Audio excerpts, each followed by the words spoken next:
여러분에게도 내 마음에 들지 않는 내 모습이 있을 겁니다. 보통은 그걸 단점이라고 하는데요. 각자가 생각하는 단점이 뭔지 궁금한데요. 단점이 뭔가요? 저의 단점은 어떤 선택해야 되는 상황이나 문제가 생겼을 때 너무 생각과 고민이 많다는 점이 단점인 것 같습니다. 좀 생각과 고민이 많다. 요건 어떻게 좀 강점으로 바꿀 수 있을까요? 아마 실수를 최소한으로 하려는 그런 신중한 성격이시지 않을까 싶습니다. 저는 이제 일어나지 않은 일에 대해서 미리 좀 걱정을 굉장히 많이 하는 편입니다. 일어나지 않는 일에 대해서 미리 걱정을 하는 편이다. 이건 또 어떻게 강점으로 만들 수 있을까요? 어떤 돌발 상황이 생겼을 때 효과적으로 대처할 수 있는 계획성 있는 태도가 될 수 있을 것 같습니다. 저는 사실 일어나지 않는 일에 대해서 굉장히 걱정을 많이 하는 편인데요. 그래서 이러한 저의 단점을 다양성 존중 교육을 통해서 꼼꼼하고 준비성이 철저한이라는 특성으로 바꾸어서 이게 지내보았습니다. 어린이집에서는 사실 돌발적으로 일어나는 상황들이 많다 보니까 그러한 돌발 상황에 대해서 좀 더 잘 대처할 수 있는 좀 스스로에 대해서 긍정적으로 인식할 수 있는 기회가 되었습니다. 단점을 오픈을 해버렸는데 이게 또 한 번에 강점이 되어버렸습니다. 나 스스로 느끼는 나의 단점이 있는 것처럼 여러 아이들을 만나다 보면 아이들의 단점도 보이잖아요. 그런 단점들로 인해서 좀 돌보기 힘들었던 사례가 있을까요? 저는 만 3세 반 담임이었을 때 굉장히 힘이 세고 에너지가 많은 남자친구가 있었어요. 그 친구가 항상 애정 표현에 달려와서 안기면서 행동으로 표현을 하는데 사실 교사로서는 좀 안전에 대한 걱정이 제일 컸었거든요.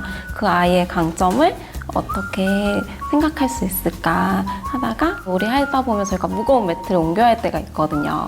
그때 그 친구한테 좀 도와달라고 하면 그 친구도 굉장히 적극적으로 도와주고 그러다 보니 친구들도 저 친구는 우리를 도와주는 그런 강점을 가졌다 이렇게 친구들도 인식이 변하는 사례를 경험한 적이 있습니다. 정말 단점을 한 번에 강점으로 바꿔주셨네요.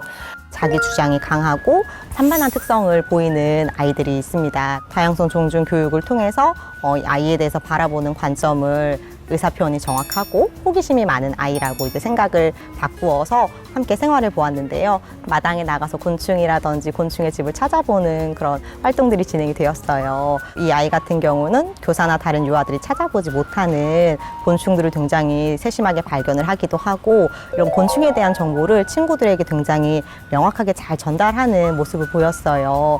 아이의 그러한 특성을 장점으로 바꾸어서 바라볼 수 있게 되는 기회가 되었습니다.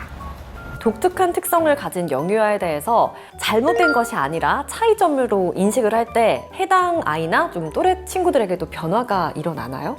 예를 들어서 자신의 의사 표현을 말보다는 몸으로 먼저 표현하는 친구가 있었는데요. 다양성 존중 교육 프로그램을 진행하면서 소통을 하는 다양한 방법에 대해서 나누다 보니 사람마다 표현하는 방법이 다르고 친구들이 불편해한다면은 좀 더 좋은 방법, 다른 방법으로 표현해 볼 수 있도록 함께 이야기 나눌 수 있는 기회가 되었습니다.